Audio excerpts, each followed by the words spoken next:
Hello, જય શ્રી કૃષ્ણ. આપણે મલ્ટિપ્લિકેશનના part 2 સુધી જોયા હતા. આજે આપણે પાર્ટ 3 શીખીશું. એમાં શું કરશું તો કે કોઈ પણ સંખ્યાનો 5 સાથેનો ગુણાકાર.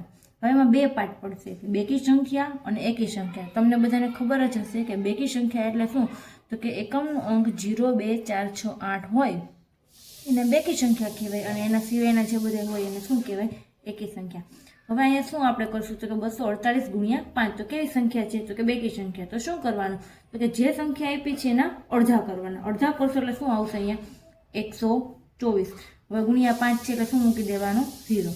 હવે 362 ના અડધા કરીએ તો શું આવશે, 181 અને 0. જ્યારે બેકી સંખ્યાનો કોઈ પણ બેકી સંખ્યા હોય એનો ગુણાકાર 5 સાથે હોય તો શું કરવાનું, એ સંખ્યાનો અડધા કરી અને 0 મૂકી દેવાનું.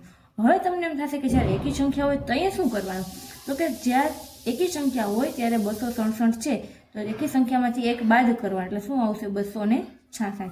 હવે શું કરવાનું તો કે એના અડધા, તો 266 ના અડધા કરશો તો શું આવશે, 133. હવે તો અહીંયા આપણે 0 મૂકવાનું થશે નહીં, તો અહીંયા શું મૂકવાનું થશે, 5. તો આ તમારો જવાબ. હવે 195 માંથી એક ઓછા કરશો એટલે શું આવશે, 194.